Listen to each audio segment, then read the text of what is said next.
Hey guys, BJ the Brave here, back with some more Shadowverse Worlds Beyond. Today I'm going to bring you my top 6 legendary cards from the Infinity Evolved expansion now that we've had a little bit of time to embed ourselves with the new cards. I'm going to give you my top 6, and then what I'm going to do is give you a little bit of a guide in terms of crafting, overall looking at all the legendaries and kind of letting you know which ones I think would be a kind of essential craft versus, you know, the ones you can kind of not bother with. So with that said, we're going to dive straight into my top 6. If you like this kind of thing, remember to like the video and subscribe to support the channel, and let's jump on in. All right, first of all, there are lots of honorable mentions I could do with this, right? But I'm actually, number 6, I'm actually going to put Grimnir, Heavenly Gale.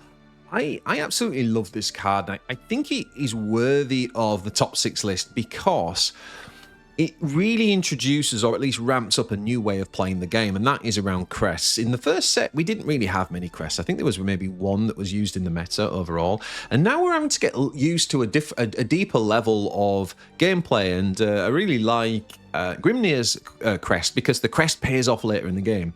You want to play this thing on turn 3. It's a neutral card, so you can play it in any deck, and what it does, it makes your super evolves better. You can just imagine Swordcraft, for example, where they have the new legendary that gives them free super evolutions, plus the 2 that they get. That means that Grimnir could be triggered 5 times in one match. And that gives you an AoE damage of 2.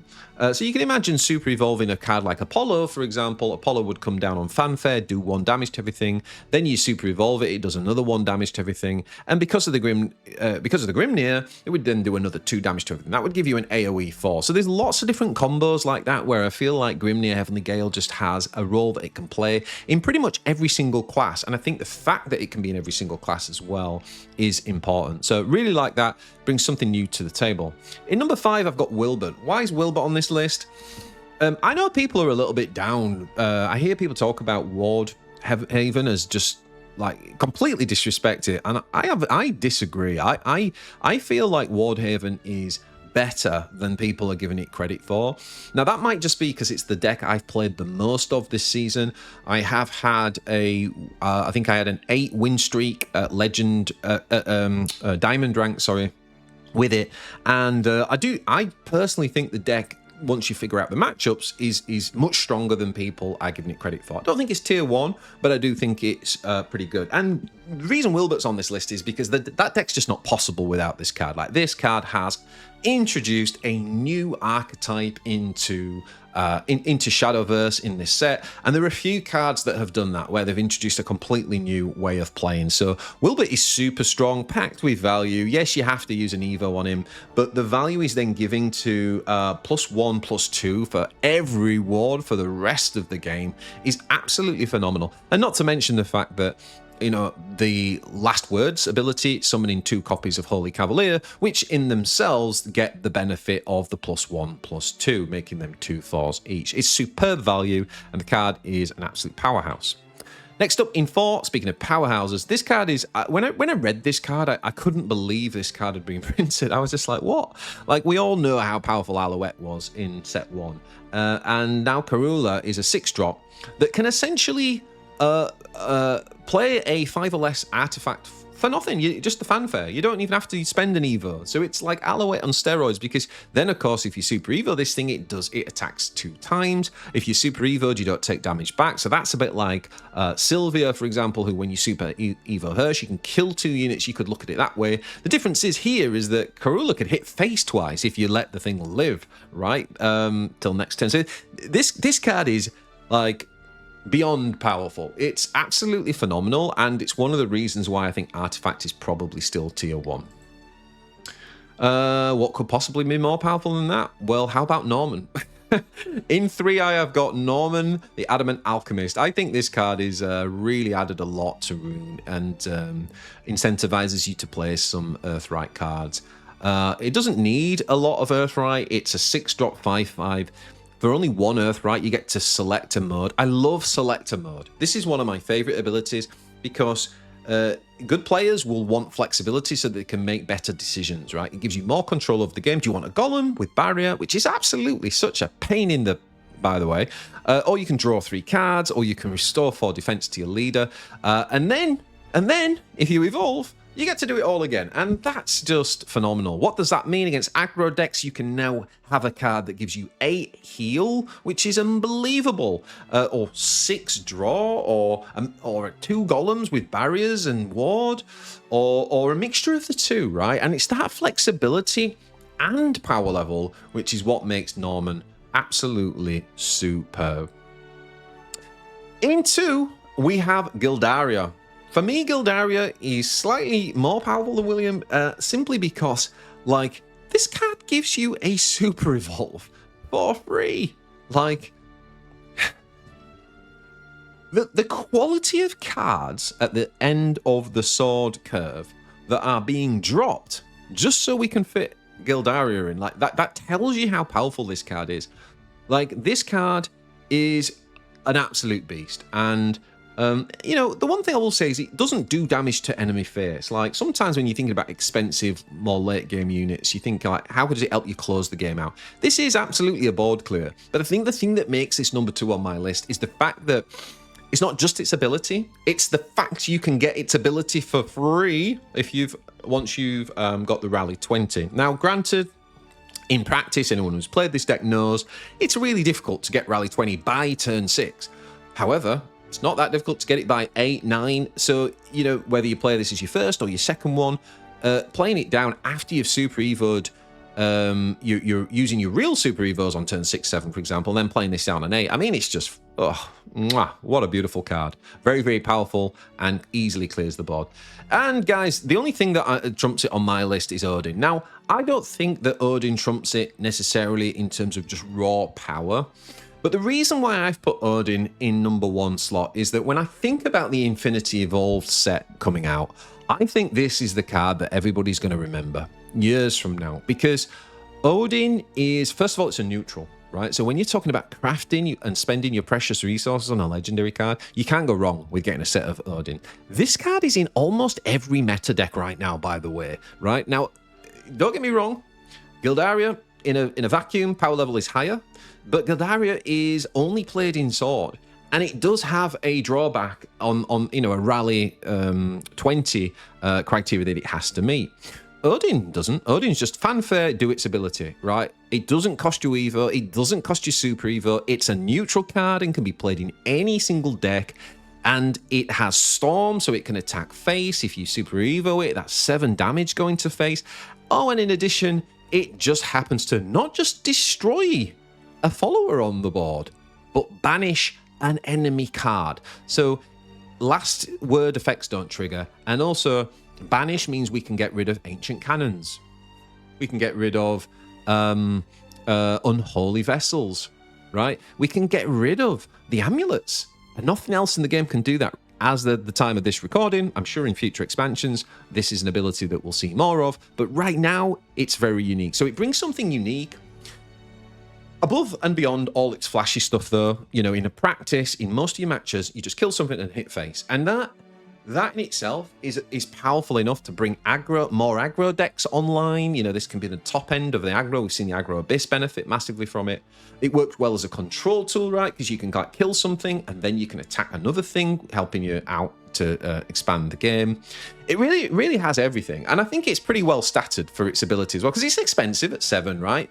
But I think at 4 attack is pretty reasonable. And I think the card's just phenomenal. And that's why we're seeing this card as, you know, sometimes 1-ofs, but certainly 2-ofs and 3-ofs in just about every single meta deck this season.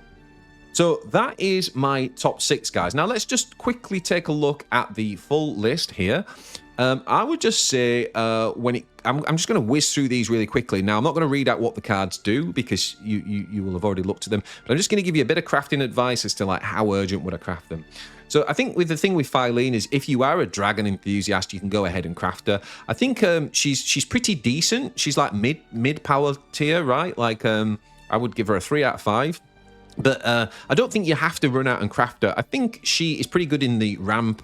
If you're playing that. We've already talked about Grimnir. I would definitely craft this card because you can use it as a neutral in any single faction. I think Charon is a really, really great Abyss. If you're an Abyss player, I think this is like a 4 out of 5. I think it's really, really good in the control, but not so good in the aggro. So only if you want to play those later game Abyss cards, then you could go ahead and craft her. But outside of that, she's not really been used too much. Now, Gildaria is a phenomenal card. Like if you're playing, you know, you just saw her where she was in my list. If you're playing Swordcraft, you absolutely want to go and craft 3 of these. Obviously, it's a Swordcraft card, so it's no use outside of that. But within Swordcraft, I think you'll find this in aggro decks, mid-range decks, and control decks. So yes, it's a 5 out of 5. Go and craft urgently all 3. Wilbur, only craft this card if you are absolutely dedicated to the Haven Ward.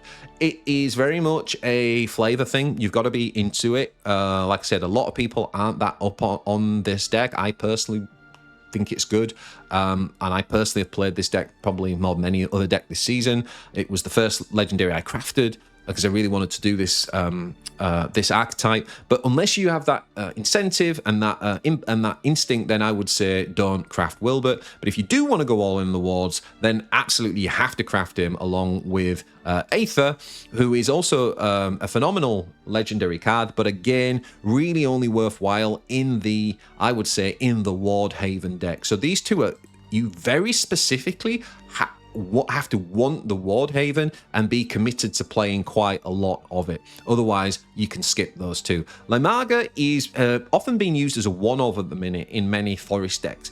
It allows you to extend the turn an extra 1 or 2 turns so that you can get to your combo. It's not urgent. You can play Roach combo without this card. I wouldn't craft it until you've got, like, you know, excess resources. I wouldn't prioritize crafting this. I'd go and get Odin's and other cards way before Limaga. Urias is an interesting one. Urias is it's very polarizing, this card, because it can kind of just wing certain games. It's not in every Swordcraft deck. It's not in the mid-range. It's not in the aggro. It is in the control versions. There's seen a couple of these running most of the control decks. So I think, again, I wouldn't craft it. I would definitely go and get my Gildarias first. But once you've, you know, if you've got excess resources, then by all means do. But I would get the other things. I would prioritize other things first. Now, Titania, I probably wouldn't craft her. She's quite a cool idea, but the full version of what this card's going to do for you is going to open up in future expansion, so I wouldn't be in a rush. I think Zvai's very good. It was a contender for my top 6, to be honest.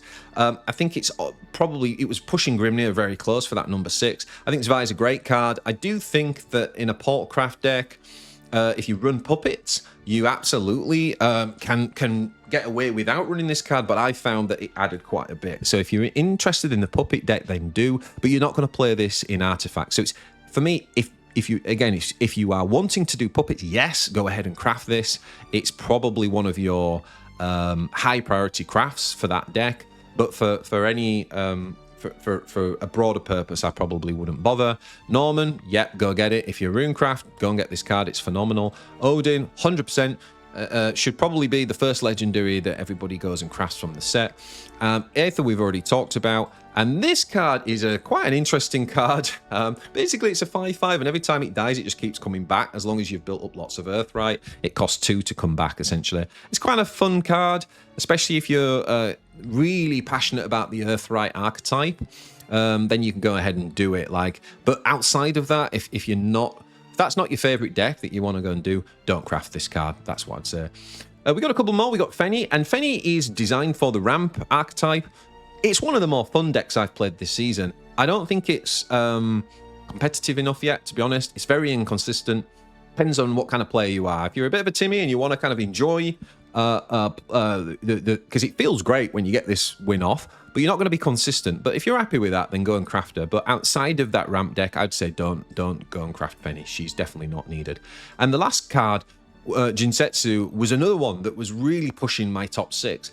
I think this card's very good. This card's really good, primarily because you don't need to use an Evo or a Super Evo on it, yet it has a power level that feels like you've used a Super Evo, right? The flexibility of mode, yet again, being able to summon 4 copies of One-Tailed Fox, which all have flank, and then die and make Jinsetsu bigger, or to destroy 4 enemy followers and restore 4 defense. That heal is big. I think this card's a phenomenal 9-drop.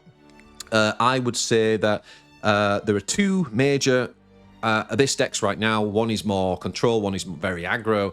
It's not played in the aggro deck, right? So it's purely a question of how eager are you to play the control Abyss. And of course, if you are, then yes, 100%, this is the card you were waiting for. Go ahead and get it. But outside of that, I would say, as powerful as it is, no, it should be lower down in your crafting order. So there you go, guys. There's my top 6 legendaries from the expansion and some crafting advice. Let me know in the comments what you think. I'm sure you agree, disagree with some of them. Keep it civil, guys. This, you know, take it with a pinch of salt. This is my ideas and my subjective opinion. It doesn't mean I'm right. So yeah, hope that was fun. Always enjoy doing these types of conversations with you, and look forward to some comments. Don't forget to subscribe to the channel, guys. We are growing. We're very close to that 4K subs, so thank you to all of my Warpforge and Shadowverse Worlds Beyond followers. Really, really appreciate each and every one of you. And check out this video next. I'll see you guys in the next one.